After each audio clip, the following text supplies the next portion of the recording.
예, 안녕하십니까. 예, 새해가 밝아오고 주님 안에서 올 한 해 어떤 한 해를 이제 보내길 바라는 마음이나 그리고 이제 새해 목표가 이제 각 성도님들께 있으리라고 생각이 듭니다. 올 한 해 성도님들께서 각자 소망한 바들을 주님 안에서 이루시는 그런 복된 한 해가 되기를 소망합니다. 저번에 이제 그 수요 예배 이제 말씀을 들으면서 참된 복이 과연 좀 무엇일까? 참된 복을 누리며 사는 것이 무엇일까에 대해서 조금 더 이렇게 공부를 하다 보니까 그 연장선에서 이제 이번 교재 내용을 좀 준비하게 되었습니다. 먼저 본문 말씀 다 함께 찾아보시겠습니다. 마태복음 5장 3절 말씀입니다.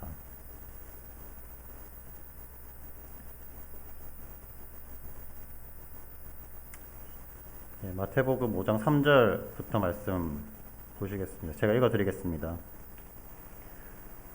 심령이 가난한 자는 복이 있나니 천국이 그들의 것이며 애통하는 자는 복이 있나니 그들이 위로를 받을 것이며 6절 의에 줄이고 목마른 자는 복이 있나니 그들이 배부를 것이며 이 말씀은 주님께서 이 땅에 오셔서 이제 세례 요한에게 세례를 받으시고 그리고 이제 베드로, 안드레, 야고보, 요한 등의 제자를 부르신 후에 본격적으로 이제 설교를 하실 때 이제 처음으로 꺼내신 말씀이라고 생각이 듭니다. 산 위에서 이제 많은 무리를 보면서 이 말씀을 하셨는데 사실 이 말을 이제 사실 얼핏 들었을 때 보통 세상의 상식과 그리고 원리로는 이해할 수 없는 그런 말씀이었습니다. 심령이 가난한 자, 그리고 애통하는 자, 의에 줄이고 목마른 자가 복이 있다라고 주님께서 말씀하셨습니다. 우리가 일반적으로 생각할 때 복 있는 사람은 돈이 많은 사람, 아니면 높은 지위에 있는 사람, 아니면 재산이 많은 부모를 만나서 유산을 많이 상속받은 사람, 이런 사람들을 떠올리실지 모르겠습니다. 하지만 주님께서는 말씀하신 것처럼 가난하고 그리고 애통하고 줄이고 그리고 목마른 자를 보고 주님께서는 복이 있다라고 이렇게 말씀하셨습니다. 사실 여러분들 중에서는 이 사람들에 대해서 복이 있다라고 생각하기가 쉽지 않을 것입니다. 심령이 가난한 자가 복이 있다고 하셨습니다. 보통 가난이라고 하는 말은 좋게 들리지 않습니다.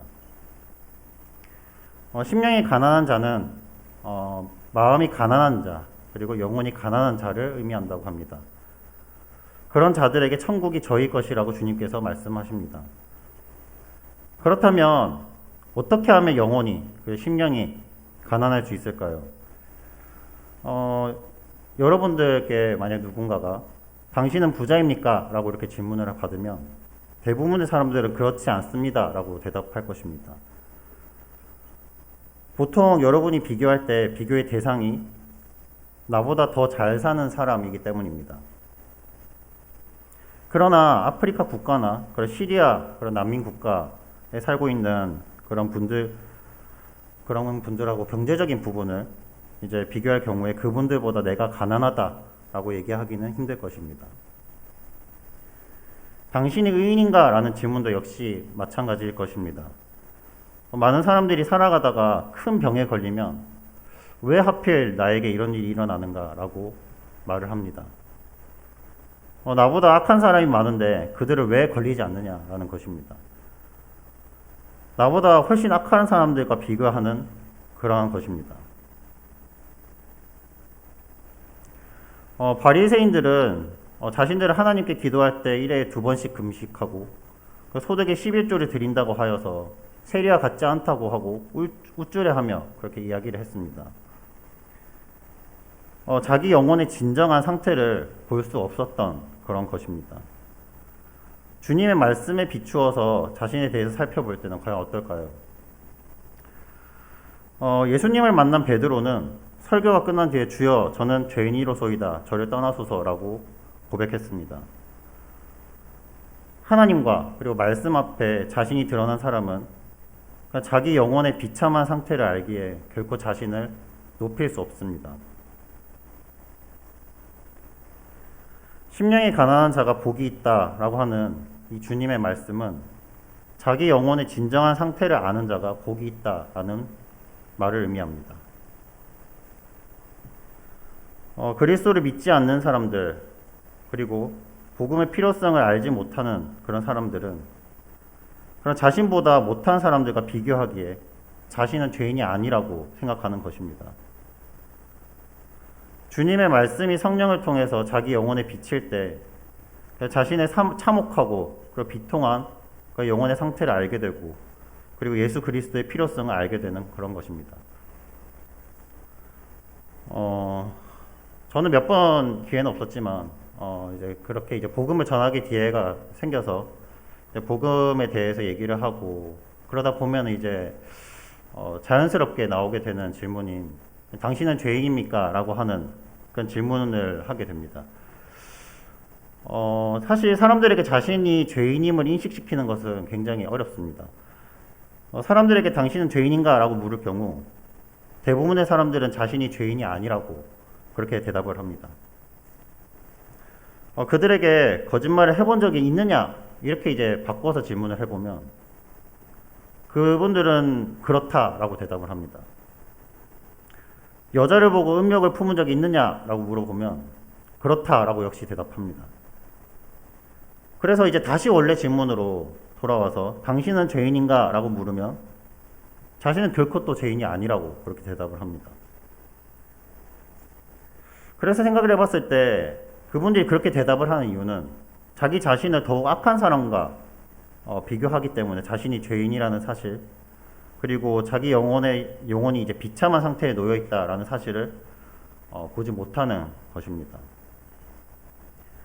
성령께서 자신의 영혼을 빛으로서 비추게 될 때야 비로소 자기 자신의 상태를 제대로 알게 되는 것입니다. 하나님의 말씀은 거울과 같습니다. 거울에 자기 자신을 비추면 자신의 모습이 보이는 것처럼 하나님의 말씀이라고 하는 그런 거울에 자신의 영혼을 비추게 될 때야 비로소 자신의 영혼의 상태를 알게 되는 것입니다. 예수 그리스도를 믿지 않는 분이나 믿는 분이나 누구나 자신의 영혼의 상태를 아는 것은 너무나 중요합니다. 주님 앞에 나아가 자신이 어떤 자인지 알게 될 때야 심령이 가난한 자가 될 수 있습니다. 주님께서는 그런 자에게 복이 있다고 말씀하십니다. 애통하는 자가 복이 있다라고 주님께서 말씀하셨습니다. 탄식하고 그리고 애통하고 통곡하는 자에게 복이 있다고 주님께서 말씀하십니다. 여기서 애통하는 자란 우리가 일반적으로 생각하는 것처럼 일이 잘못되었거나 파산하여서 애통하는 그런 자를 말하는 것이 아닙니다. 자신의 진정한 영적인 상태를 알게 될 때 이에 대해 애통하는 것을 말하는 것입니다. 그리스도인들은 하나님의 말씀에 순종하고자 하는 그런 소욕과 그리고 육체의 소욕 가운데서 갈등하며 고통할 수밖에 없는 존재입니다. 로마서 7장 24절 말씀에는 사도 바울이 이렇게 고백을 하고 있습니다. 오호라 나는 공고한 사람이로다. 이 사망의 몸에서 누가 나를 건져내랴. 주님의 말씀 안에 거하며 살아가길 소망하는 그런 그리스도인이라면 사도 바울의 고백처럼 성령의 소욕과 그리고 육체의 소욕 가운데서 괴로워할 수밖에 없습니다. 우리 안에 두 가지 소욕이 싸우기 때문에 괴로울 수밖에 없고 그리고 탄식이 나올 수밖에 없습니다. 깨어있는 신앙은 우리를 영혼의 탄식 가운데 놓이게 합니다. 주님을 위해 살고자 하는 마음이 클 때 이에 따라서 육체의 소욕이 더욱 강하게 나를 끌어당기는 것을 경험하게 됩니다. 저도 어떤 설교를 듣거나 할 때 이제 이런 생각을 보통 하게 되는 것 같습니다. 내가 그동안 너무 방황을 했었지. 드라마나 뭐 예능 프로그램 이런 것들에 이제 그만 파묻혀서 이제 하루를 보내야겠다 이렇게 다짐을 하고 이제 말씀도 이제 많이 봐야겠다 이렇게 생각을 하고 집으로 돌아가면 집에 가는 순간부터 이제 여러 가지 유혹들이 저를 괴롭게 하는 것을 경험하게 됩니다. 사실 예수님을 믿기 전에는 말씀을 볼 필요도, 그리고 원수를 사랑할 필요도, 그리고 다른 성도를 생각할 필요도 없었습니다. 내가 원하는 대로, 그리고 내가 즐겁고 싶은 대로 살아도 되었습니다. 그러나 예수님을 믿고 나면 마음에 하나둘 갈등이 늘어납니다. 그리스도인의 삶은 이런 영적 싸움이 계속되는 것입니다. 영적으로 밝아지면 더욱 작은 것에도 애통하게 됩니다. 그런 사람에게 영적으로 생명이 있는 삶이 있는 것입니다. 예수님은 이런 자에게 복이 있다라고 말씀하십니다. 오늘날에는 하나님 외에 그런 세상의 것들이 자신의 영혼을 주관해도 갈등이 없는 삶을 살아가는 그리스도인들을 굉장히 자주 볼 수 있습니다. 사도 바울은 그리스도의 선한 싸움을 싸우며 이렇게 절규했습니다. 로마서 7장 21절 말씀입니다. 그러므로 내가 한 법을 깨달았노니 곧 선을 행하기 원하는 나에게 악이 함께 있는 것이로다. 선을 행하기 원하는 나에게 악이 함께 있는 것입니다. 만약 이러한 탄식이 내 마음 가운데 없다면 우리의 마음과 영혼이 주님에 대하여 많이 묻어져 있기 때문일 것입니다. 말씀을 떠나도 그 떠난 괴로움을 모르고 그리고 그리스도인으로서 마땅히 해야 할 것을 알지 못하고 하지 않으면서 살아간다면 주님께서 말씀하시는 그런 복된 신앙을 추구하는 그리스도인이 아닌 것입니다. 생명이 있고 그리고 복된 그런 신앙을 가진 그리스도인은 자기 영혼의 참혹한 상태와 그리고 악한 세상에서 괴로워하는 사람들을 보며 애통해야 합니다. 의에 줄이고 그리고 목마른 자는 복이 있다고 하셨습니다. 주님께서는 하나님에 대한 열정과 갈급함이 있는 자에게 복이 있다라고 하셨습니다. 하지만 육체의 소욕이 이를 방해하기에 주의 은혜를 갈급함으로 우리는 구해야 합니다. 그것이 살아있는 신앙의 증거입니다. 구원받았으나 저희 안에는 여전히 육체의 소욕이 있습니다. 이러한 우리가 이 어두운 세상을 살아가면서 애통하는 마음과 갈급함으로 주의 은혜를 구하지 않는다면 우리의 영혼은 순식간에 어둠에 휩싸이게 될 것입니다. 말씀으로 돌아가서 나의 영혼을 올바로 바라보게 될 때 그때야 비로소 내 자신의 영적 상태를 제대로 알 수 있습니다. 다른 사람이 나를 어떻게 바라볼지 신경 쓰거나 다른 사람과 나를 비교하며 교만하거나 실망할 필요 없습니다. 오직 주님 앞에서 내 자신이 얼마나 연약한 자인지 보게 될 때 비로소 주님으로부터 힘을 얻게 될 것입니다. 나에게 힘을 주실 수 있는 분은 오직 주님뿐입니다.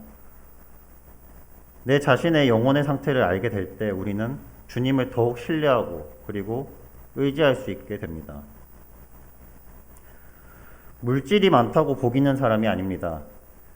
주님께서 복 있다고 하신 자들이 복 있는 자이고 그 불쌍한 자라고 한 자가 불쌍한 자입니다. 주님 앞에서 나의 영혼을 돌아보고 그리고 애통하는 자가 복이 있습니다. 그럴 때 주님을 더욱 의지하고 매달리게 될 것입니다. 내가 왜 이렇게 살고 있는가? 왜 영적인 것에 무뎌 있는가? 이렇게 자문하고 그리고 자신을 매일매일 돌아보았을 때 우리는 주님께 의지할 수 있게 됩니다. 이것이 우리가 싸워야 할 영적 싸움입니다. 잠깐 우리의 연약함으로 넘어지게 될지라도 성경은 결코 낙심하지 말고 다시 일어나서 이 선한 싸움을 끝까지 싸우라고 말합니다. 말세를 살아가면서 오늘날 그리스도인들은 영적으로 많이 어두워져 있습니다. 육체의 소욕에 머물러 있고 영적으로 미지근해져 있지만 이를 당연하게 생각하는 분위기 가운데 우리는 살아가고 있습니다. 전 세계 곳곳에 사실 조짐이 심상치가 않습니다. 활동을 잠시 멈췄던 그런 대형 화산들이 하나둘씩 다시 활동을 시작하고 있고 전 세계적으로 자연재해가 잦아지고 그리고 전에 없던 역병들이 창궐하는 그런 세상을 보면서 주님의 오심이 임박한 때를 살고 있음을 더욱더 체감하게 됩니다. 자, 이러한 요즘을 살아가면서 참 오늘 밤 조용히 주님과 함께 시간을 보내면서 나는 과연 심령이 가난하고 애통해 하는 자인지, 왜 줄이고 목마른 자인지 한번 기도 가운데 생각하시면 좋을 것 같습니다. 예, 이상으로 기도하고 마치도록 하겠습니다. 영원하시고 그리고 전능하신 하나님 아버지, 영적으로 어두운 세상을 살아가는 저희들에게 말씀을 허락하셔서 참 지혜를 허락하신 주님의 은혜에 감사를 드립니다. 주의 말씀으로 인해 제 영혼을 올바르게 바라볼 수 있게 하시고, 그리고 이 세상 만물의 창조주이시자 제 영혼의 구원자이신 하나님을 의지케 하시니 감사를 드립니다. 저희들이 제 영혼에 대해 애통하는 마음으로 그리스도의 선한 싸움을 하며 이 마지막 때를 살아갈 수 있게 하시고, 그 은혜로 말미암아 주의 나라와 주의 복음을 위해 살아갈 수 있는 그런 담대함을 허락하여 주시길 원합니다. 감사드리오며 예수님 이름으로 기도드렸습니다. 아멘.